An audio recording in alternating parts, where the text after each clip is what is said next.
Oke, halo, Assalamualaikum warahmatullahi wabarakatuh. Selamat pagi, selamat siang, selamat sore, dan selamat malam bagi siapapun yang menonton. Karena jarang ada yang nonton.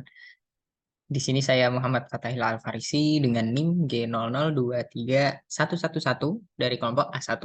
Nah, saya di sini mau ngapain? Saya mau menjelaskan beberapa hal terkait dari apa yang ditanyakan untuk laporan praktikum anatomi. Nah, di sini saya akan mempresentasikan sedikit dari apa yang sudah saya pelajari di praktikum anatomi di blok 2.3 ini. Nah, yang pertama itu area Brodmann dan fungsinya. Di sini ada gambar Denis dari Adit Sobajarwo. Oke. Nah, jadi area Brodmann itu apa? Area Brodmann itu dia area yang dinamakan atau di apa ya? Didefinisikan sebagai area di korteks cerebri yang dia memiliki fungsi dan struktur yang khas gitu. Nah, ini tuh kenapa dinamakan area Brodmann karena dia itu di apa? Dikemukakan oleh anatomis yang namanya Corbinian Brodmann gitu. Nah, kita lanjutkan. Di sini ada area Brodmann 312 atau 123 sama aja. Di situ fungsinya ini kayak penting banget gitu. Penting banget karena dia eh, area sensorik primer di tubuh kita gitu. Dia yang mengolah informasi sensorik gitu. Nah, kayak tekanan, terus sentuhan, kemudian suhu dan juga eh, sakit. Kemudian ada area Brodmann 4. Ini penting banget karena di sini tuh fungsinya dia eh, motorik primer, area motorik primer yang dia tuh fungsinya untuk menggerakkan dari eh, motorik dari gerakan tubuh kita gitu. Kemudian area Brodmann 6 ini area motorik sekunder. Dia fungsinya untuk membantu menghaluskan dan juga membantu merapihkan apa ya istilahnya tuh dia hmm, kalau kita gerakin tangan nih kita mau megang sesuatu kayak kita gerak set terus megang gelasnya ya kan terus kita minum nah gitu kayak urut gitu kan nggak mungkin kita gerak kita belum pegang kita begini gitu kan gelasnya nggak keambil gitu ya kayak gitulah intinya kemudian ada area Brodmann 8 ini tuh fungsinya untuk gerakan bola mata dan eh kayak visual attention dia itu kayak menangkap eh apa sih menangkap yang penting gitu apa sih ya kayak jadi waspada gitu nah gitulah kemudian ada area Brodmann 17. Nah, area Brodmann 17 ini area visual primer gitu. Kayak kita bisa ngelihat karena udah diproses sama eh, area Brodmann 17 gitu. Nah, kemudian area Brodmann 22. Area Brodmann 22 ini termasuk di area Wernicke yang fungsinya untuk pendengaran dan juga pemrosesan apa yang kita dengar gitu. Nah, kemudian ada Brodmann 39. Brodmann 39 eh, sama Broadman 40 ini hampir sama. Dia fungsinya penting untuk pemrosesan dari apa yang kita dengar gitu. Ya kan kalau ya cuma denger denger aja tapi nggak dipentingin gitu, nggak masuk gitu kan. Nah, kemudian area Broadman 41 dan 42. Ini kan letaknya di eh, tem- temporal ya. Kok temporal? Kok occipital lobe gitu. Ini harusnya di lobus occipital, lobus temporal. Harusnya di samping. kok ini temporal cortex? Ya udah. Nah, pokoknya area Brodmann 41 dan 42 ini fungsinya eh, area Brodmann yang menangkap informasi suara auditori, ya, auditori primer gitu. Nah, terus ada area Brodmann 44, 45. Hmm, ini tuh fungsinya untuk apa? Ngomong gitu, gampangannya. Kemudian ada area Brodmann 46. Ini eh, fungsinya tuh kayak apa ya? Dia tuh kayak memori yang pendek-pendek gitu. Ya kan? Kita butuh cepat. Nah, di sini gitu. Kemudian kayak pemrosesan alasan. Kayak ngapain sih ini tuh ini?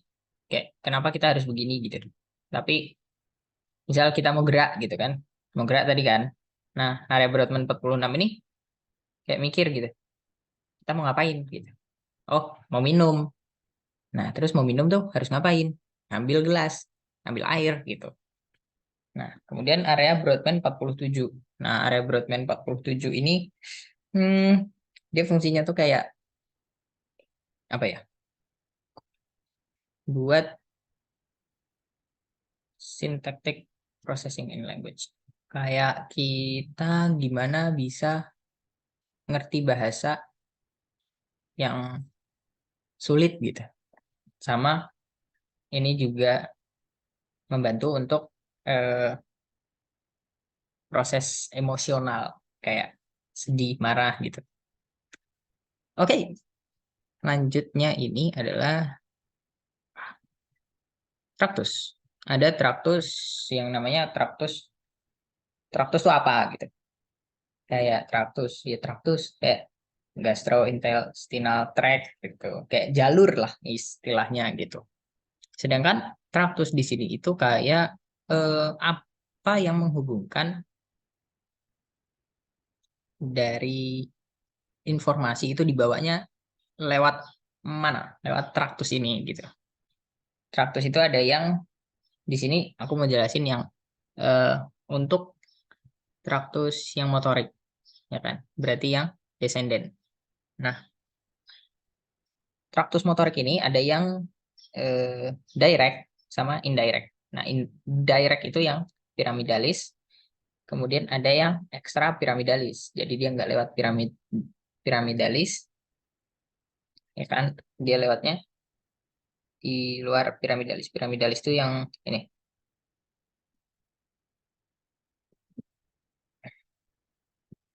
Oke, eh, kita lanjutin gambar yang ini aja kali ya. Sorry, ini tulisannya masih begini.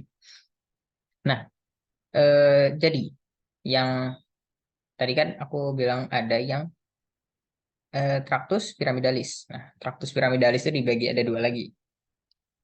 Ini kalau di sini tulisannya traktus lateral corticospinal pathway dan anterior corticospinal pathway. Corticospinal itu sama kayak piramidalis gitu. Karena corticospinal itu eh, eh, eh. corticospinal itu dia dari cortex ke spinal gitu kan.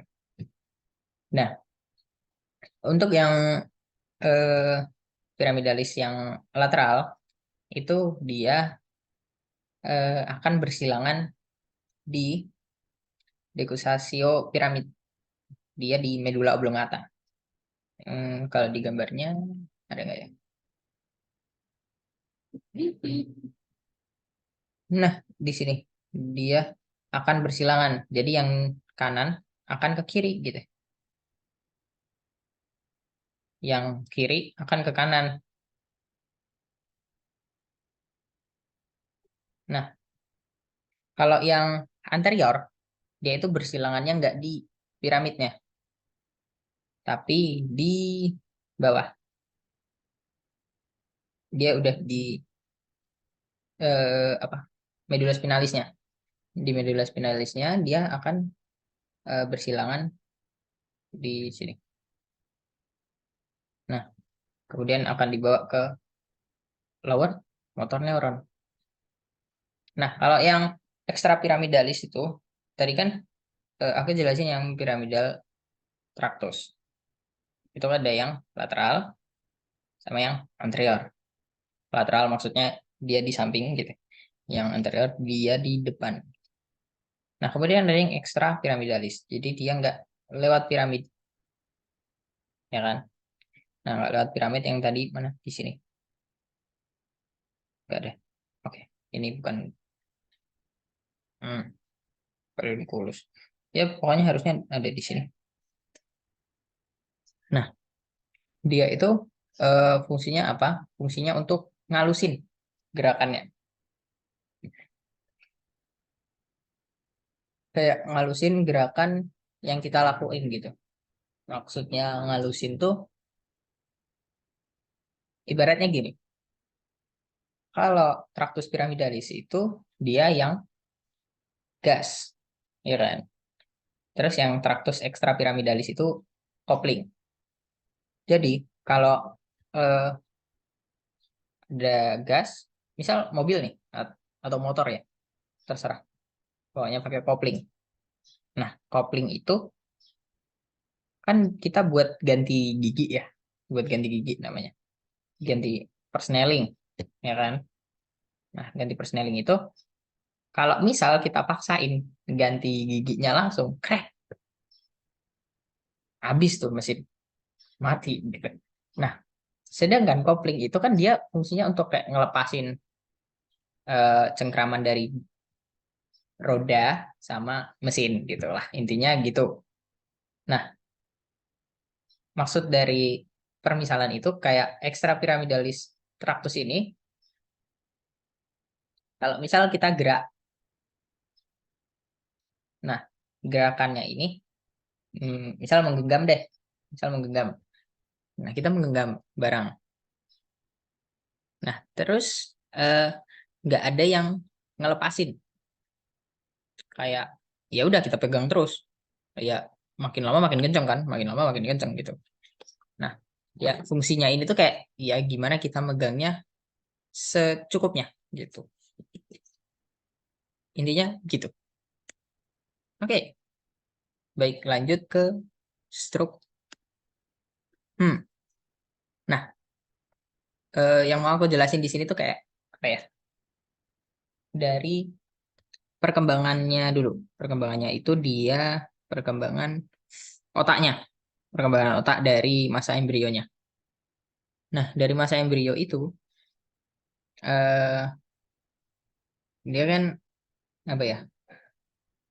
Berkembang dari prosencephalon, kemudian terbentuk telencephalon sama diencephalon. Nah, kemudian dari mesencephalon ya sama, tetap mesencephalon. Terus ada romencephalon atau yang hindbrain yang bawah sendiri.